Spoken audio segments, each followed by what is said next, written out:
안녕하십니까. 오늘은 제3회 사신사에 대해서 설명을 드리겠습니다. 우선 사라는 건 네 가지라는 뜻, 사라는 숫자 네 가지라는 뜻이고요. 여기서 말하는 신이라는 것은 우리를 보호하는 그런 뜻입니다. 그 다음에 마지막 사자는 모래사자입니다. 그래서 여기서 풍수지리에서 말하는 모래라는 것은 내 집 옆에 있는 집도 따지고 보면은 그 콘크리트나 뭐 이러한 것들이 전부 모래로 되어 있다 이거죠. 그리고 옆에 산이 있다. 그러면 산도 하나의 모래로 구성이 되어 있다는 얘기입니다. 그래서 여기서 말하는 모래사자, 사라는 것은 건물이나 산이나 언덕이나 즉 바람을 막아줄 수 있는 그러한 어떤 건물의 형태나 또는 이 산의 형태가 있을 때 이걸 사라고 합니다. 그러니까 여러분 집 주위에 있는 모든 집들이나 산은 다 사라고 생각하시면 됩니다. 자, 하나하나 다시 설명을 드리면은 지금 이 둥그렇게 원이 되어 있는데 이것은 여러분들 지구라고 생각을 하세요.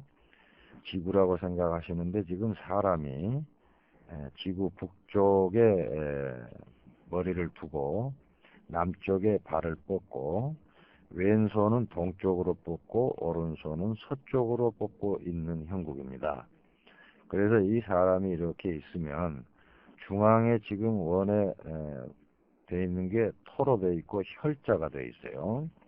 이 토라는 것은 중앙이라는 뜻이라고 지난번에 배웠습니다. 그런데 이 혈자는 무슨 혈자냐 하면은 자궁혈자입니다. 그래서 이 어머니들이 어린애를 임신했을 때 자궁이 있는 그 자리가 바로 아랫배 쪽이니까 이게 혈자리가 됩니다. 일반적으로 이 풍수지리에서 가장 중요한 부분이 바로 이건데 이 혈이라는 것은 산의 열매라고 볼 수 있고요. 그리고 우리 인간에게 있어서는 이 자궁이라는 것은 우리 인간이 생겨서 거기서 10달 동안 보호를 받는 자리입니다. 그러면 이 그림이 마치 어머니가 어린애를 임신했다고 가정을 하고 한번 보세요. 위에서 뭐가 떨어지면은 이 어린애가 다치지 못하도록 위에 있는 머리가 이것을 막아줍니다. 즉 이것은 머리라는 부분은 뒤쪽이 됩니다. 그 다음에 왼쪽에서 뭐가 온다면은 왼쪽 팔로 막습니다. 이것이 좌측에 해당하는 보호사죠. 그 다음에 오른쪽에서 뭐가 오면은 오른쪽 팔이 또 맞게 돼 있어요. 이 오른쪽이라는 게 말하자면 이 서쪽이 됩니다. 그쪽에서 오른팔이 막아주고 밑에서 무엇이 온다 그러면은 밑에 발이 또 막아줍니다. 그래서 밑에가 바로 앞쪽이 됩니다. 이것이 어머니의 어린애를 임신하고 있는 이 배를 보호하는 네 군데의 보호사다 하는 뜻으로 생각하시면 됩니다. 그래서 이 네 군데에서 나를 보호해주는 곳이기 때문에 이것은 곧 사신사다. 이렇게 생각하시면 되겠고요. 이제 하나하나 설명을 드리면 지난 우리가 2회 때 오행의 성정에 대해서 여러 가지를 방향과 색깔과 여러 가지를 배웠어요. 그것을 다시 한번 보시면 우선 후현무부터 보도록 하겠습니다. 이 후라는 건 뒤쪽이라는 뜻이죠. 현이라는 것은 물의 색깔입니다. 검은색이다 그랬어요. 그래서 물이라는 것은 그 밑에 보시면 물이라는 것은 물의 성질은 지혜지자를 쓰고 그리고 물은 일반적으로 북쪽이다 해서 거기 숫자 옆에 북이라고 표시되어 있습니다.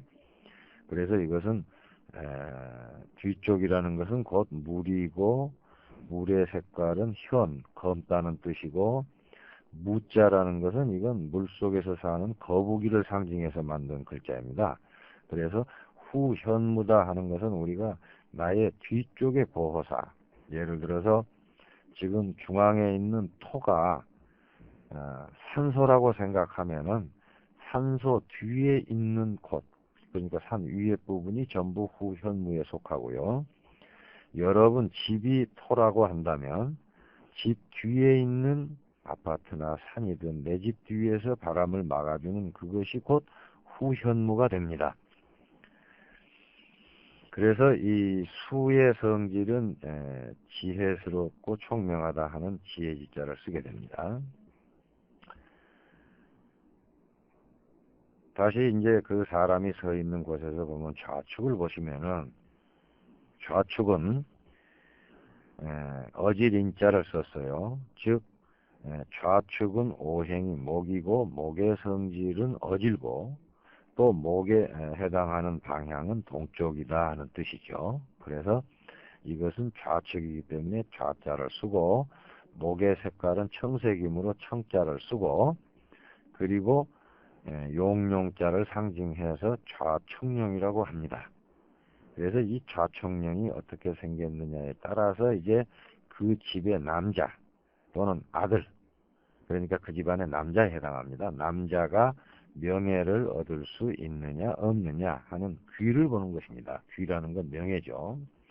그래서 이쪽이 어떻게 생겼느냐 또는 여러분 집이 아파트인데 좌측에 나는 몇 층짜리 아파트에서 몇 층에서 사는데 좌측에 몇 층짜리 아파트가 있는가에 따라서 또 없는가에 따라서 이러한 것들이 여러 가지가 달라집니다. 앞으로 배우시도록 하고요.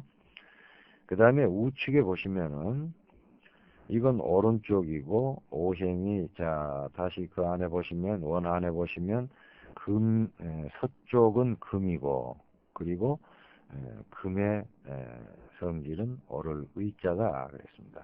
지난번에 의리와 의협심이고 시비를 옳고 그런 것을 분명히 한다 그랬어요.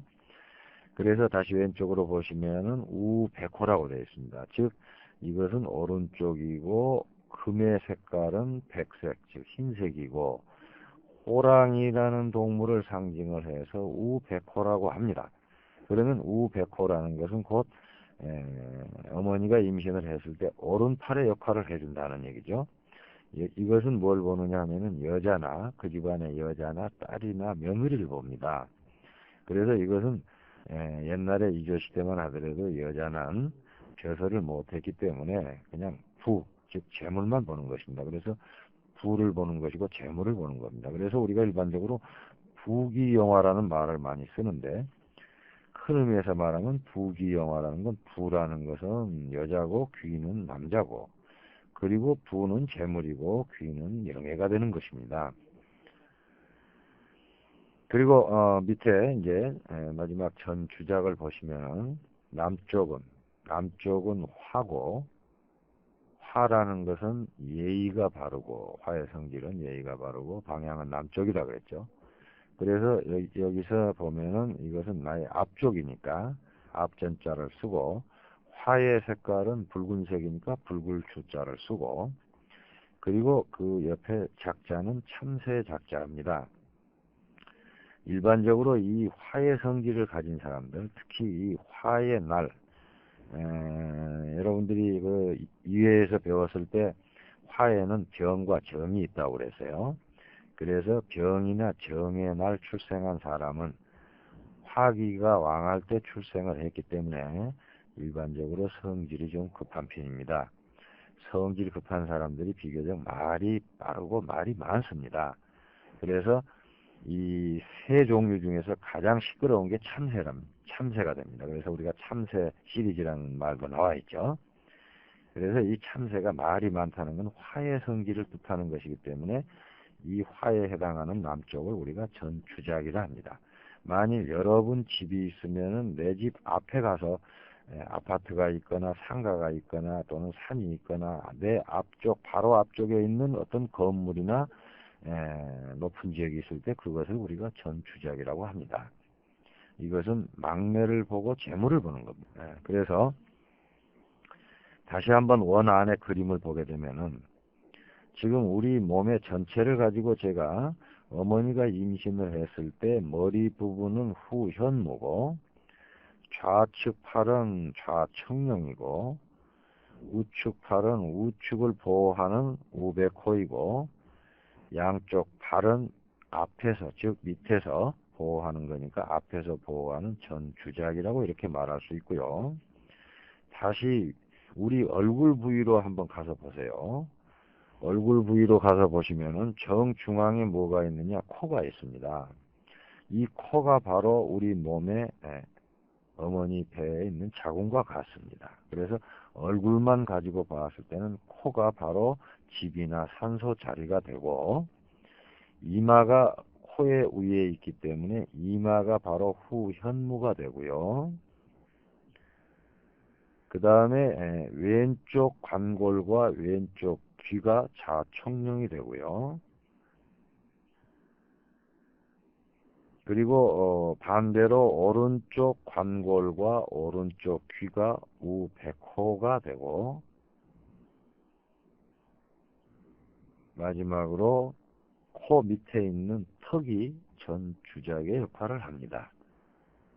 그래서 이 관상학에서도 이 얼굴을 봤을 때 코를 중앙으로 봐가지고 전후 좌우, 즉 이마와 양쪽 관골과 양쪽 귀와 턱이 어떻게 생겼느냐, 어떻게 이 코를 보호하느냐에 따라서 그 사람의 재물의 관리 능력이나 또는 부귀 현상이나 이러한 것들을, 부귀 빈천을, 모든 것을 우리가 가늠하게 됩니다.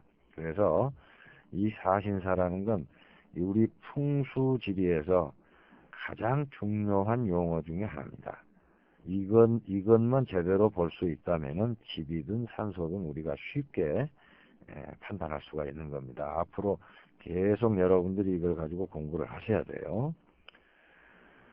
그래서 밑에 부위를 보시면은 사신사해서 첫째 후현무다 했죠. 이것은 집이나 산소의 뒤쪽 보호사가, 예를 들어서 여러분 집이 15층짜리 아파트인데 내 집 뒤에 가서 15층짜리가 있다 하면은 내 집과 내 집 뒤의 보호사가 비슷해서 참 좋은 겁니다.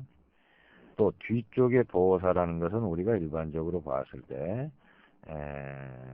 가정에서 나의 윗사람, 부모나 또는 사회에 나가서 나의 상사, 또 학교에 나가면 선생님, 직장에 나가면은 윗사람, 또 윗어른, 이래서 나를 보호해 줄 수 있는 나보다 윗사람에 해당하는 부위가 바로 내 집 뒤쪽 후현무입니다. 그런데 내 집이 15층짜리인데 뒤에 가서 2층짜리나 3층짜리 집이 있다. 그러면 그 2층짜리나 3층짜리 집이 내 집으로 오는 바람을 막아줄 능력이 없죠. 그렇게 되면은 직장에서나 학교에서나 사회에서나 나의 윗사람들이 나를 잘 보호해 주질 않는다 하는 뜻이 됩니다. 그래서 내 집 뒤쪽에 있는 후현무는 나보다 높아도 상관이 없습니다. 그러나 너무 높으면 또 그 높은 건물이 무너졌다고 가정했을 때 내가 압살을 당할 수 있으니까 너무 높은 것은 좋지 않지만 나보다 약간 높은 것이 좋다. 이런 관점으로 생각을 하시고요. 두 번째, 좌청룡이라 하는 것은 집이나 산소의 좌측의 보호사를 말합니다. 주로 산소에서는 산이 보호를 해주겠지만 이 집이라는 것은 또 집들이 둘러싸여 있고 아파트는 단지가 있고 하기 때문에 이 같은 아파트로 되어 있고 하겠죠. 그래서 내 집의 좌측에서 오는 바람을 막아줄 수 있는 이 청룡이 없으면 내 집에서 사는 남자나 또는 아들이 명예를 얻기가 어렵다. 그런 집으로 만일 이사를 가서 대학교 입시 공부를 한다 그러면은 그 대학에, 자기가 목적한 대학에 들어가기가 힘들죠. 그래서 아들이 대학에 들어갈 수 있느냐 없느냐, 남자가 직장에서 출세를 하고 진급을 할 수 있느냐 없느냐 하는 것도 바로 이 좌청룡에 어떻게 생겼느냐에 따라서 달라지게 되는 겁니다. 다음에 우측에 우백호, 이것은 여자나 딸이나 며느리, 즉 여자에 해당하는 것이고 부가 되고 재물이 되는 건데, 내 집 우측에서 오는 바람을 막아줄 수 있는 산이나 건물이 있을 때는 내 집에 여자나 딸이 건강할 뿐더러 복이 많아서 내 집에, 이런 집에서 살면 재물이 많이 들어오고, 이것이 없다고 한다면은 재물복이 없어서 거기서 돈을 벌지 못하는 집이 있습니다. 그래서 이 우백호에 따라서 여자의 기와 그리고 재물의 관계를 우리가 알 수가 있습니다. 다음에 또 우리가 제4의 한양 도읍설에 대해서 거기서 자세하게 이제 이런 부분이 설명이 될 겁니다. 그 다음에 그러니까 세 번째는 이제 우백호, 이거 우측 보호사죠. 마지막 네 번째 전주작인데, 이것은 집이나 산소의 앞쪽 보호사입니다. 예를 들어서 지금 15층짜리 아파트가 여러 채 있는 단지가 있다고 가정을 했을 때, 나는 15층짜리에서 1층이나 5층 그 사이에 낮은 저층에서 산다. 그런데 내 앞에 15층짜리가 있다. 가정을 했을 때 나는 그 15층짜리가 너무 높아서 앞을 가리기 때문에 태양 에너지도 적게 받을 뿐더러 앞이 막혀가지고 하는 일이 잘 안 되고, 또 앞을 바라볼 수가 없으니까 미래에 대한 그런 이 관측이나 전망하는 게 부족하게 되고, 그리고 전후 좌우로 전부 15층짜리 아파트가 있는데 내 집의 1층에서 뭐 5층 그 사이에 낮은 저층에 산다 그러면은 감옥에서 사는 것과 같아요. 감옥에서 사는 것과 같이 사방이 높게 둘러싸여 있으니까 심리적으로 불안하게 됩니다. 그래서 심장이 마구 뛰어서 심장병이 생기게 되고, 하는 일이 막히게 되고 가슴이 답답하고, 그러다 보니까 내 마음도 명랑하고 평화하지 못하고 우울증에 빠지게 되고 답답해서 하는 일도 안 되게 되고 건강도 나빠지게 되어 있습니다. 이렇게 사신사에 따라서 모든 기륭화복이 결정이 되니까 여러분들은 앞으로 이 사신사에 대해서 잘 익혀서 이제 용어를 잘 익혀가지고 성질이나 또는 방향이나 용어나 또 남자인지 여자인지 아들인지 딸인지 이러한 것들을 기억을 하셔서 앞으로 공부하는데 제 강의를 잘 들을 수 있도록 해주시고요. 지금 보시면은 좌측에는 남자와 아들, 우측에는 여자와 딸, 또 앞에는 막내, 재물 이렇게 표시가 되어 있는데 위에는 아무 표시가 없죠. 위에는 장남에 해당합니다. 후현무는 장남에 해당하고, 이것은 지혜를 우리가 가늠할 수 있습니다. 그래서 북쪽이기 때문에 수의 성질이 돼서 지혜라. 그래서 장남이 지혜스럽냐 지혜스럽지 못하냐 하는 부분, 그 집안의 장남의 기륭을 보는 곳이다 이렇게 보시면 됩니다. 그래서 각각 자리가 있기 때문에 모든 것이 다 잘생겼다고 한다면은 부귀 영화 뭐 장남 막내까지 다 잘되겠지만 이 세상의 모든 생김은 우리가 기계로 깎지 않는 이상 똑같은 게 없어요. 그래서 어떤 것은 어디가 잘생겼고 어떤 것은 어디가 단점이 되고 하기 때문에 같은 형제가 부모 밑에서 태어났어도 이 자리의 생김에 따라서 장남이 잘 되는 집안이 있고 또 막내가 잘 되는 집안이 있고 또 재물복이 있는 집안이 있고 또 명예복이 있는 집안이 있고 아들이 잘 되는 집이 있고 딸이 잘 되는 집이 있고 이게 다 달라지게 됩니다. 그래서 제일 풍수 용어에서 중요한 것이 사신사이므로 잘 익혀주시면은 다음 장에서 다시 또 사신사에 대한 공부를 하겠습니다. 감사합니다.